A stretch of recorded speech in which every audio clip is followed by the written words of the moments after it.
अब मैं बताना चाहता हूँ कि प्रूफ आया कैसे विद द एग्जाम्पल। ठीक है, जब ये एग्जाम्पल समझ जाओगे तो उसका प्रूफ समझ जाओगे। ठीक है, बस और कुछ नहीं है। ये बहुत ज़्यादा इंपॉर्टेंट है, मैं बता रहा हूँ। आपको कुछ करना ही नहीं है, डायरेक्ट इसके अंदर वैल्यू डालनी है, आपका आउटपुट आ जाएगा। अगर ये समझ में आ गया तो इसका फॉर्मूला समझ में आ जाएगा। बस कुछ नहीं करना। जब ये मैं आपको सिखाऊंगा ये आया कैसे है, अगर वो चीज़ समझ ली फिर तो सारे क्वेश्चन हो जाएंगे। बेशक कोई भी कैसा भी क्वेश्चन आ जाए। ये तो कोई नहीं, अपने नॉलेज के लिए पढ़ो। कॉम्पिटिटिव एग्जाम देना, उसमें पूछे होते हैं डायरेक्ट क्वेश्चन, डायरेक्ट आते हैं। पता है ये एप्टीट्यूड में डायरेक्ट आता है चैप्टर। ठीक है, तो ये मान के चलो। तो हेलो बच्चों, मैं प्रबल सक्सेना स्वागत करता हूं आपका प्रबल टिप्स के अंदर। आज हम बात करेंगे अर्थमेटिक प्रोग्रेशन के ऊपर। ठीक है, जो हमारा सेकंड पार्ट होगा। हम फर्स्ट पार्ट इसका कर चुके हैं। ठीक है, उसमें हमने कुछ क्वेश्चंस देखे थे, कुछ नए तरीके देखे थे एपी को समझने का। ठीक है, सीक्वेंस और एपी में क्या डिफरेंस होता है वो हमने देखा था। सीरीज सारी देखी थी हमने। ठीक है, उसके बाद 2 क्वेश्चन मैंने होमवर्क दिए थे, 3 मैंने करवाए थे। तो उन दोनों के आंसर से लिखे हुए हैं। ये एक सीरीज बन रही है, एक सीरीज बन रही है, बट ये एपी नहीं है।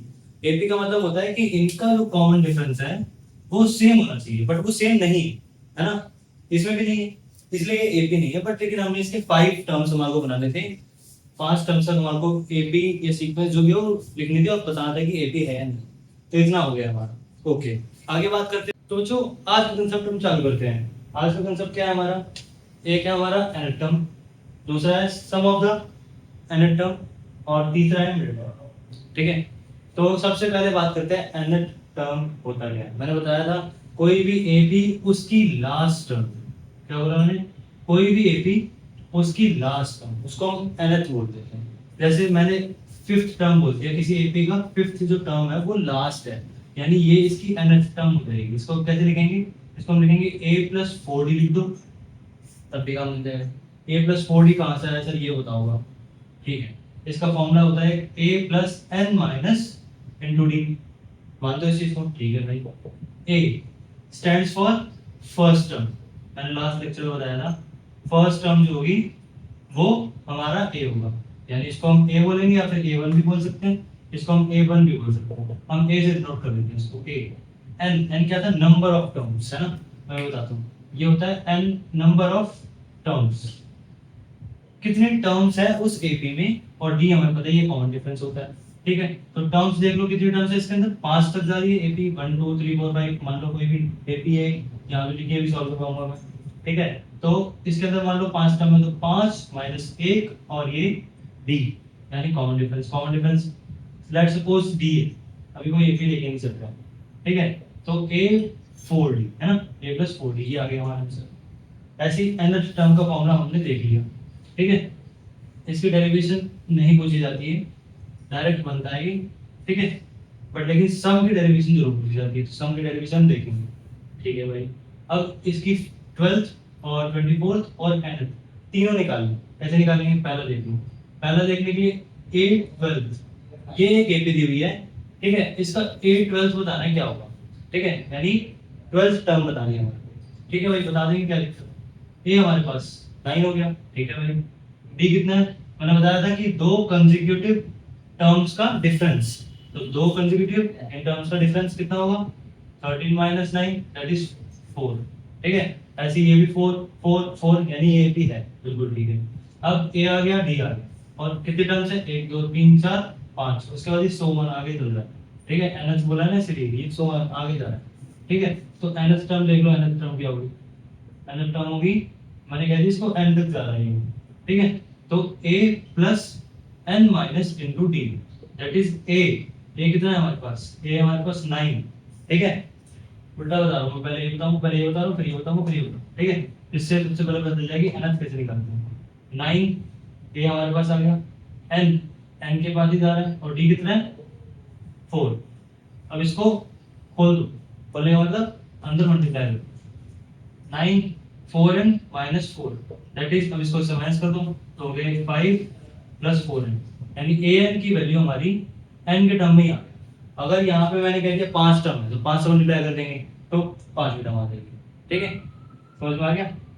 तो इसको 5 से मल्टीप्लाई करोगे देखो क्या आ रहा है, 25 आ रहा है, 5 भी टर्म है। मैंने क्या बोला? मैंने बोल दिया n को अगर 5 कर दिया, मैंने कहा 5 तक ही जा रही है, तो क्या होगा यहाँ पे हम 4 × 5 प्लस, यानी 20 + 5 यानी 25। तो 25 हमारी टर्म आ गई। फिफ्थ टर्म कौन सी हमारी? 25 है fifth term. Fifth term but is 25, ठीक है। ओके, अब 24th ए 24 निकालना है। अभी पहले 24 से पहले हम निकाल लेते हैं 12th, क्योंकि 12th लिखा हुआ था, हमने ए निकाल लिया पहले, चलो कोई नहीं। 12th में क्या होगा, a प्लस 11d, इसको ऐसे भी लिख सकते हैं, ठीक है। या इसको हम इसके अंदर पुट कर देंगे, किसके अंदर पुट कर देंगे, a 12th, यानी इसको मान लो a n।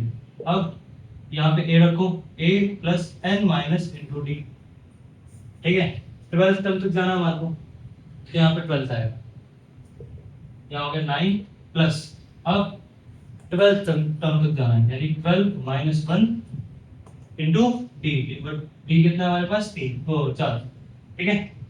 तो 9 प्लस 11 इंटू 4, हमने फॉर्मूले से भी कर लिया और इससे भी कर लिया। जब इसको इस फॉर्म में लेके आओगे, देखो 11 इंटू डी ऐसे भी लिख सकते हैं, या डायरेक्ट इसके अंदर पुट कर दो। मेरे हिसाब से ये ज़्यादा आसान है, क्योंकि हमारे को यहाँ मल्टीप्लाई डिवाइड सब कुछ पुट करना पड़ रहा है, डायरेक्ट यहाँ रख दो, ठीक है। कोई नहीं, अभी हमने कर लिया तो कर लिया। ये हो गया 44, 44 प्लस 9 53, ठीक है। ये बल था, चल अब आ जाओ ए 24 पे, ए 24 भाई, ए 24 बहुत से भी खुद भी करा करो। अब इसको मैं फॉर्म करके दिखाता हूँ। 24 मतलब 823 डी, बाकी रकम हमने निकाली दिया जी, क्वेश्चन निकाल लिया। 9 प्लस 23 इंटू 4, अब इसका आंसर तुम लोग बताओगे क्या है, ठीक है, कमेंट में आंसर इसका आंसर। चलो अब उसके बाद सम की बात करेंगे, ठीक है।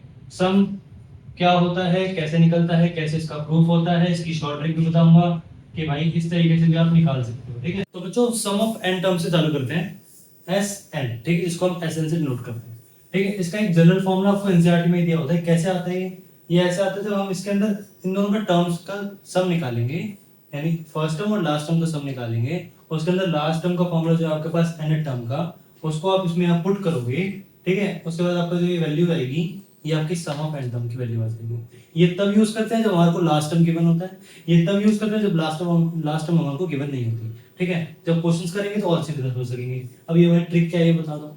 तो ट्रिक जो है ना, ये बहुत इंपॉर्टेंट है, और मैं बता रहा हूँ ये आपको बहुत क्वेश्चंस में मिलेगी, ठीक है। तो अगर आपको बहुत शॉर्ट तरीके से कोई चीज करनी है ना, तो ये काम करेगा बहुत ज्यादा, ठीक है। इसके अंदर हमारे को एवरेज निकालना होता है, किसका एवरेज निकालना होता है, एवरेज निकालना होता है हमारे को दो टर्म्स का। दो टर्म्स कौन कौन सी होंगी, एक होगी फर्स्ट टर्म, वो भी लास्ट टर्म, ठीक है। एक एपी है, उसकी में फर्स्ट टर्म एक लास्ट टर्म गिवन है, और उसमें हमें पता है कि कितने टर्म्स है, नंबर ऑफ टर्म्स हमें पता है, ठीक है, क्योंकि हमारे को दोनों चीज चाहिए होंगी, हमारे को फर्स्ट टर्म भी चाहिए होगी, लास्ट टर्म भी चाहिए होगी। ये एक क्राइटेरिया हो गया।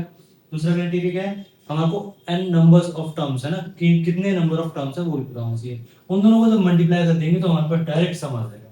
ये हमारी ट्रिक, ठीक है। इसको देख लो, ये देखो एग्जांपल में लिखा भी हुआ है कि 1 से लेके n तक। अभी मैं बताऊंगा कि सम ऑफ नेचुरल n टर्म्स, यानी n टर्म्स नेचुरल जो होंगे वो कितना होगा, ऑड का क्या होगा और इवन का क्या होगा, है ना। और उसके बाद कंसेक्यूटिव टर्म्स का भी होगा। उन सबको मैं इकट्ठा यहाँ लिख दूंगा और उनकी प्रूफ्स को मैं समझाऊंगा नेक्स्ट वीडियो में, ठीक है। अभी सम का प्रूफ बताऊंगा, ठीक है। प्रूफ क्या बताना है वो इस तरीके से ही है, बट लेकिन मैं तब भी बता दूंगा, ठीक है, कैसे सम ऑफ n टर्म्स का प्रूफ बनता है। उसका प्रूफ इस लेक्चर में देखेंगे, और बाकी उन सब के जो प्रूफ है ना वो हम नेक्स्ट लेक्चर में देखेंगे, ठीक है। तो बच्चों चालू करते हैं हम इसको। कैसे, हमने एक एग्जांपल लिया, ठीक है। हम आपको सम बताना है 1 से लेके 100 तक टर्म है हमारे पास, और सारी नेचुरल नंबर्स की टर्म्स हैं 1 2 3 4 5 ऐसे अप टू 100 तक, ठीक है। फिर उसको, ये हमारा क्वेश्चन था, ठीक है। अब मैं बताना चाहता हूँ कि प्रूफ आया कैसे विद द एग्जांपल, ठीक है। जब ये एग्जांपल समझ जाओगे तो उसका प्रूफ समझ जाओगे, ठीक है। बस और कुछ नहीं है। अब देखो, इसको हमने देख लिया, ठीक है। अब इसको उल्टा लिख दो, रिवर्स में लिख दिया। इसको रिवर्स में लिखा हमने, ऐसे करके लिख दिया। अब इनके सम्स को देखो, ये कितना आ रहा है, 101 101 101 101, ठीक है। अब 101 आ गया। अब 101 को 101 बार बार तो जोड़ोगे नहीं, डायरेक्ट उसको 100 से मल्टीप्लाई कर दो, क्योंकि हमें पता है कि 100 तक टर्म्स है हमारे पास, ठीक है। तो हम उसको 100 से मल्टीप्लाई कर देंगे, तो हमारे पास कितनी वैल्यू होगी, इसको मल्टीप्लाई कर दिया, ठीक है। और इधर हमने इन दोनों को जोड़ दिया, जोड़ा तभी तो, या LHS हो गया, वो RHS हो गया, ठीक है। ये हो गया आपका 2s, ठीक है। अब हमें चाहिए s की वैल्यू, क्योंकि हमें क्या निकालना था, सम ऑफ 1 2 जो भी है 100 तक, इनका सम बताना है, तो उसका सम ये होगा, अगर ये समझ में आ गया तो इसका फॉर्मूला समझ में आ जाएगा। बस कुछ नहीं करना, जब ये 1 2 3 n तक जा रहा है तो ये मैं लिख के दिखाता हूँ, पहले इसको नोट कर लो, इसको नोट कर लो, ठीक है, नोट करो, ओके। अब देखो, इसको मिटो रहा हूँ मैं। तो बच्चों आपने कितना लिख लिया होगा, अब देखो आगे मैंने क्या बोला था, इसको हम लिख देंगे 1 + 2 + 3 अप टू n टर्म, मैंने n तक के लिए कह दिया, ठीक है, क्योंकि मेरे को एक जनरलाइज फॉर्मूला बनाना है नेचुरल टर्म्स की सम के लिए, ठीक है। अब देखो समझना ध्यान से, अब इसको जस्ट उल्टा लिख दिया मैंने, n n-1 n-2 n-3, कहां तक, 1 तक, ठीक है। अब इन दोनों का सम कर दो, यानी यहाँ हो गया s, यहाँ पे जब इसको करोगे तो एक n+1 आएगा, इसमें जोड़ोगे तो 2 + n-1 दैट इज कितना आ गया, टोटल कितना आ गया, n+1 ही आ गया, ठीक है। तो इसको n+1 लिख देते हैं, काट दो उसको, यहाँ लिख दो n+1, फिर ऐसे करके करके कहाँ तक जाएगा, n तक जाएगा। तो इसको हम क्या लिख सकते हैं, डायरेक्ट, डायरेक्ट कहाँ तक क्या लिख देंगे, इसको हम डायरेक्ट लिख देंगे n × n+1, ठीक है, फिर h = n+1 × n/2, इतना समझ में आ गया। अब ये एक जनरलाइज फॉर्मूला हो गया आपका किसके लिए, सम ऑफ n नेचुरल टर्म्स, ठीक है, कितनी भी हो सकती है, n तक जा रही है मैंने कह दिया, तो डायरेक्ट यहाँ पुट करो। अब उसका 100 वाले का आंसर कितना था, 5050 था, यहाँ पुट करो 100 × 101/2 कटिया 50, डायरेक्ट आ गया, ठीक है, मल्टीप्लाई कर देना, ये कर, ठीक है। अब ऑड इवन कंसेक्यूटिव टर्म्स, ठीक है, और स्क्वायर और क्यूब इनके बताता हूं मैं, ठीक है, ओके। बच्चों आगे बात करते हैं, देखो सम ऑफ n ऑड नंबर वो हमारा होगा n²। जब सम के अंदर वैल्यू रखोगे, जो सम का फॉर्मूला था, मैं कहाँ लिखता हूँ, जो सम का फॉर्मूला था वो था a + n, ठीक है, इनटू n/2, यही था।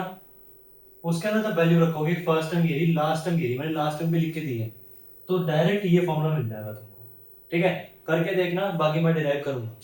अब sum of n even number that is this, जब इसमें वैल्यू डालोगे इसके अंदर तो ये आ जाएगा। सम ऑफ स्क्वायर ऑफ नंबर्स, हमने ये भी देख लिया, ये बहुत ज्यादा इंपॉर्टेंट है, मैं बता रहा हूँ, आपको कुछ करना ही नहीं है, डायरेक्ट इसके अंदर वैल्यू डालनी है, आपका आउटपुट आ जाएगा। मैं आपको सिखाऊंगा ये आया कैसे है, अगर वो चीज समझ ली फिर तो सारे क्वेश्चन हो जाएंगे, बेशक कोई भी कैसा भी क्वेश्चन आ जाए। ये नाइन्थ में तो आता नहीं है, 10th 11th 12th और अप टू जेई, ये जेई की क्वेश्चन है, जेई के क्वेश्चन, ठीक है, एडवांस में ही पूछे हुए हैं, अभी नहीं, ठीक है, 2000 के टाइम पे, 1900 के टाइम पे पूछे हुए हैं, बट लेकिन पूछे हुए हैं एडवांस में भी। ये सम ऑफ एंगल ऑफ पॉलीगन, उसका फॉर्मूला n साइड है तो n-2 × 180 डिग्री, तो एंगल मिल जाएगा हमारा। सॉल्व कैसे करते हैं, हिंट दे रहा हूँ, सॉल्व करने के लिए पॉलीगन जो भी है उसको ट्रायंगल में डिवाइड करते चले जाओ, डिवाइड करते चले जाओगे, काम होता चला जाएगा। कैसे, 180 से मल्टीप्लाई करना है, ट्रायंगल का सम है पता है 180 होता है, हिंट में मिल रहा है, यहाँ से भी हिंट मिल रहा है, तो करके देखना।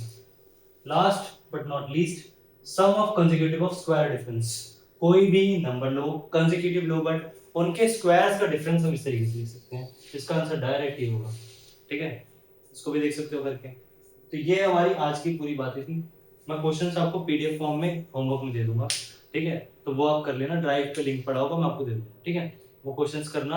अब ऐसा मत सोचना कि सर 11th और 10th दोनों को साथ साथ पढ़ा रहे हो, देखो सब चीजें आपके में भी यूज हो रही हैं, सब चीजें उनके में भी यूज हो रही हैं, अभी नहीं पढ़नी, नेक्स्ट ईयर पढ़ोगे, ठीक है। अगर 10th में अच्छे नंबर आते तो 11th में मेरे हिसाब से बच्चे लेते ही हैं, ठीक है, और जो नहीं लेते कोई नहीं, अपने नॉलेज के लिए पढ़ो, कॉम्पिटिटिव एग्जाम देना उसमें पूछे होते हैं डायरेक्ट क्वेश्चन, डायरेक्ट आते हैं, पता है ये एप्टीट्यूड में डायरेक्ट आता है चैप्टर, ठीक है, तो ये मान के चलो।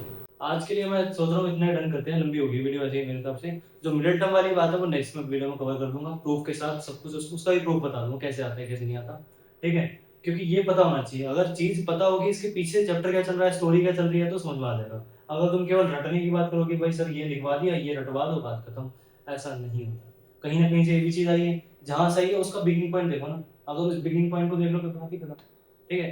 तो इस तरीके से हम डील करेंगे चीजों को, मेरा मैथ्स पढ़ाने का तरीका भी इस तरीके से ही है, ठीक है। आने वाले टाइम पे मैं साइंस भी पढ़ाऊंगा, साइंस में वैसे ऑफलाइन इंस्टीट्यूट में पढ़ाता हूँ, बट कोई नहीं, आप लोगों को ही पढ़ाएंगे साइंस, कोई दिक्कत वाली बात नहीं है। अभी मैथ्स के लिए इतना डन करते हैं, ठीक है। नेक्स्ट वीडियो में हम क्या करेंगे, नेक्स्ट वीडियो में हम मिडटर्म देखेंगे, इनके प्रूफ सीखेंगे, और कुछ क्वेश्चंस अच्छे लेवल के करेंगे, जो कि बोर्ड प्लस 11th में जो जेई वाले बच्चे हैं उनके लिए एक दो क्वेश्चन डाल दूंगा होमवर्क के लिए, वो कर लेना, ठीक है। तब तक के लिए ओके बाय।